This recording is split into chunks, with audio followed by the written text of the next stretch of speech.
Yo, people, welcome back to the YouTube channel. You already know what time it is. It's time for your Chelsea versus Wolves review, and we have won a game at long last. The relief, that's what it really is relief that we've managed to get 3 points on the board once again, put ourselves back into the top four, and all before that very high pressurized big fixture at the Etihad on Saturday. We needed to get back to winning ways. We needed to get some confidence back into the boys. We always knew, really, in our heart of heart, we knew we were going to concede. I knew it, you knew it. We were destined to concede a goal. We do it every single game. Doesn't matter what level the opposition is, they get some sort of goal.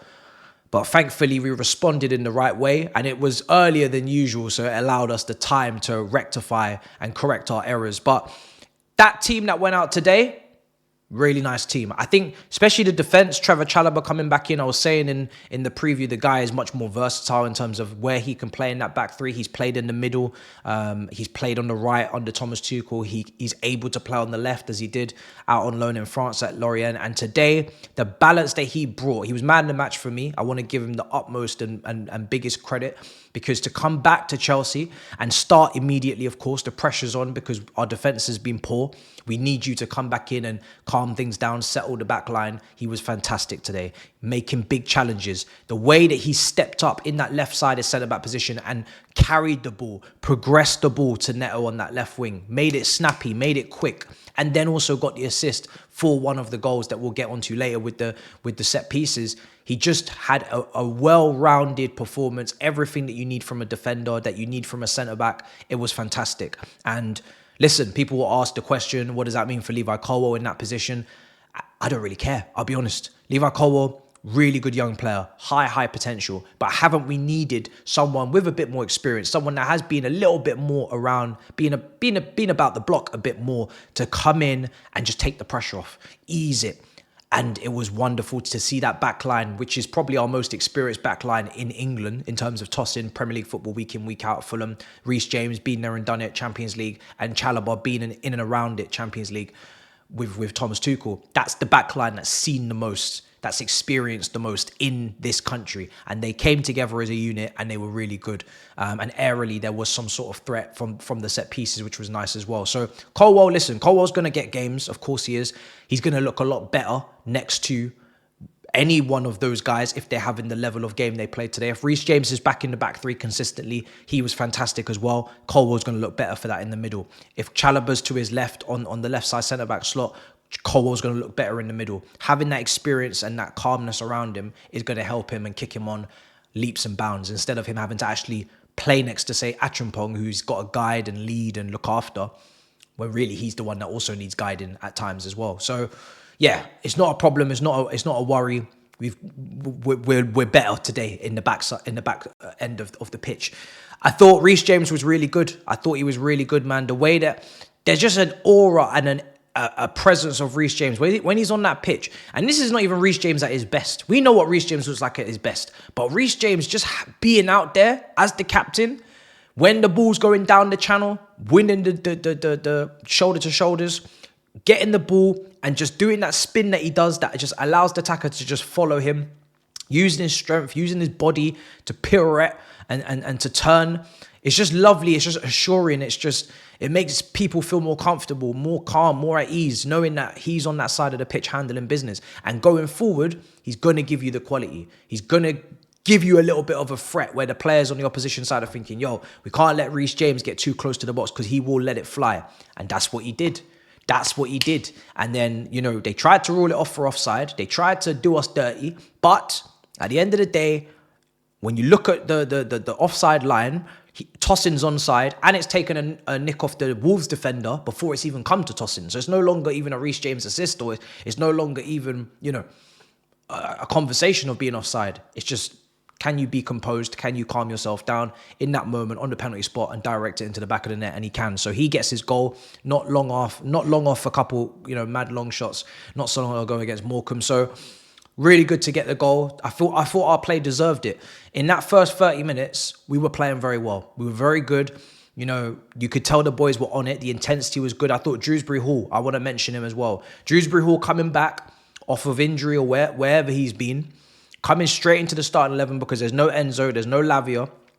and immediately starting. Initially, you're thinking, Dewsbury Hall, you got to be on the bench, get 10, 15, 20 minutes, integrate yourself. He comes straight into the starting 11. Fantastic performance. Probably his best performance in a Chelsea shirt because it was the importance of the performance, the importance of the match. Not some Conference League game, Premier League game, pressure, need a win, bad run. Can you come in and step up? And he did. And I love the way that today profiles just made sense. Whether it was the defense and the way it was organized and constructed, we didn't have the sassy and wide defensive areas. We had three defenders who knew how to defend their zones. We had Cucurella in the midfield, bringing the energy, inverting next to Caicedo, the tenacity, the intensity, the tackles, the interceptions, the grit, the determination, all that good stuff, protecting. Then you've got Dewsbury Hall playing further advanced next to Palmer in those half spaces, to more on the right. And Dewsbury Hall's whipping in some nice crosses in that first half. Madueke's whipping in some nice crosses. Neto's putting in a couple of nice crosses. But unfortunately, the box presence is not there. We are putting numbers though. I'll give us credit for this. If you do not have the presence, the strength, the ability in the air, the only other option is to put numbers in that box and create carnage and create chaos. And that's exactly what we did. We said, yo, we ain't tall. We ain't, Dewsbury Halls and Palmers and Cucurella's. We're not aerially dominant, but we are going to create chaos. We're going to get in and amongst it, get numbers into the box. And that's what we did. We had Madueke and Neto high and wide, putting in great deliveries, good crosses, right foot, left foot. Dewsbury Hall, great delivery as well. Back post, I think, for Jackson on the volley. But then you've got runners and you've got Cucurella. Cucurella is just diving himself into that box. And we've seen it before. I think it did it against Brentford. Just runs into the box. And then you've also got Palmer and Dewsbury Hall kind of, in and around the box, trying to get off scraps and get things going. But yeah, good performance from Dewsbury Hall. There was a moment where Caicedo went down. I shit myself. You shit yourself. Everybody's got to check their underwear after that. Listen, we all know life or death situation. If that brother is down for even more than 30 seconds, we're thinking Strasbourg, we're thinking Southampton. And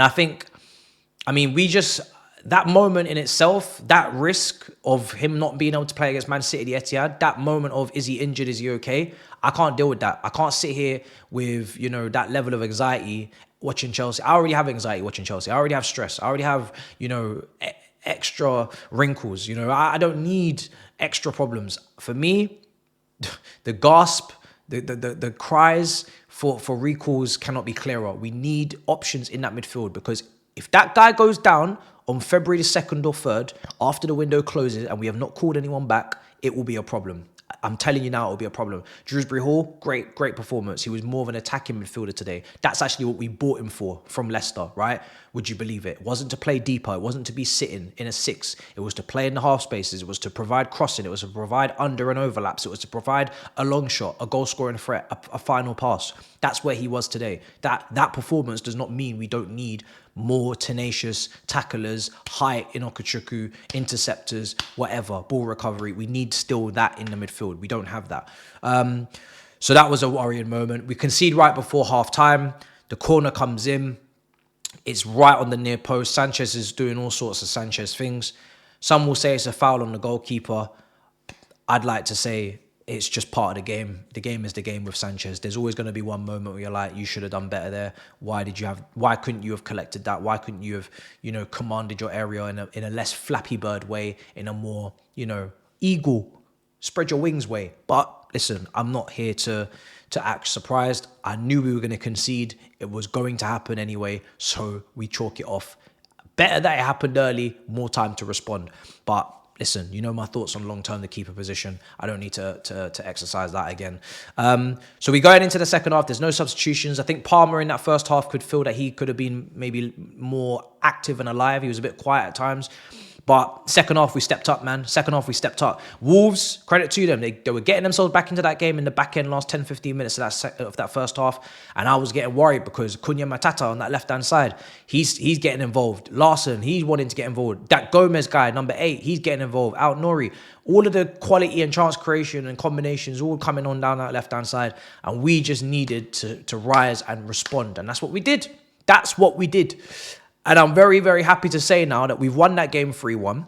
We've actually shown on set pieces that we can be a threat today, because we've put the ball in for that second goal. That's come from Cucurella, of course. Well, Cucurella is the cross from Madueke flicked on by Dewsbury Hall. Cucurella, Brentford. Like I said, this brother's just constantly... And I said it during the watch-along. If you're going to score And there's many ways to get a goal. It doesn't always have to be pretty. Chelsea have got to take more shots from outside the area. Chelsea have got to gamble more on making runs to any keeper spillage. Chelsea have got to commit more numbers to the box. Chelsea have got to get more lucky goals, more fortunate goals, more ricochets, more deflections, more of these moments need to come. And it only happens if you make those runs, those selfless, dummy runs that sometimes you don't get found, sometimes it's all for nothing. But when it actually happens for you, that hard work and that graft, that Lampard, Bellingham graft, getting into the box constantly, going and making those third man runs, finding yourself in the right positions, anticipating shots, anticipating deflections, anticipating saves, it will pay off eventually. And Cucurella is showing to these forwards that if you gamble and you find yourself and you time your run and again, it's very much ghost run. It's like Lampard in a way. Everybody else is watching Jackson, 2 defenders on him, marking him. Make the ghost run. Make the run from midfield. Make the run from deep. They won't track you. They won't keep up with you. Midfielders always fall asleep when these runs happen. He did it. He got his goal, and he got his header, and it was a great finish. And then he's doing his celebration and he slides in, and the mentality. That's what we need, the mentality. And then the third goal. Listen, the third goal is wonderful to see. A great ball into the box, right? Great delivery. And Chalobah's headed it. And Chalobah's header is going in. I'll say this. Chalobah's header is going in. But I don't give a shit. You know why? Because what Madueke did is exactly what I want my attackers to do. Follow the shot. Follow the shot. I just said it. Follow the shot. So I ain't going to critique it. Follow the shot. You get easy goals, easy W's, easy statistics. Get it done. I need this more from our attackers. I need you to smell the goal. I need you to sniff the goal. I need you to feel the goal. I need you to want the goal. By all means, it's not just about the pretty curlers. It's not just about the pretty finishes. It's about any means necessary. Get your noggin on it. And he got himself involved. He got himself at the back end, and we got the third. And once the third goal goes in, it's game over. Now, substitutions-wise, it was great to get the minutes because obviously now you bring George on. Felix gets on for Palmer. I think that maybe could have happened a bit earlier, but again, whatever. We still made we made all 5 changes. Thank you, Maresca. All 5 changes were made, and people came on. Gusto comes on. Disasi comes on last few minutes. Who else came on today? Blah, blah, blah, blah. I can't remember. But yeah, Sancho came on for Neto. So we're making subs. We're getting everybody back involved, getting minutes. And it's a great day. I'll be honest, it's a great performance. In the end, obviously there's always going to be a spell in the Premier League, 10, 15 minutes where other teams come back into it and you're looking a bit wobbly. That happens. That happens with almost every team I watch when I see them. But it's how you respond. It's up here. Did you capitulate, or did you actually respond? Did you actually take control? Did you take responsibility? And today we did. It was Wolves, granted, but I really don't give a shit. I'll be honest. Any team, any 3 points, I'm gonna take it. I don't care what level of opposition it is. I don't care if it's Southampton or Sassuolo. I don't care. I need these 3 points. Put the 3 points in the bag. Never take it for granted. I'm pretty sure our recent run has told us that. We go to Man City on Saturday, and listen, it's not easy to go to the Etihad. They're in good form. They haven't played many teams that are serious or performing high and flying in the table. The one time they did was a draw 2-2. I don't think City are back, but they are better, much better. Get a result. Get a result. Don't come out of there with an L. Get a result, and everything will be okay in regards to that game. So yeah, big game, big opportunity to kind of maybe put out a little bit of a message and say, yo, we are serious for this top 4, but we'll talk about that when we get to it. Until then, make sure you smash up the likes, guys. Make sure you subscribe, and I'll see you guys next time. Come on the Chelsea. In a bit, people. Peace.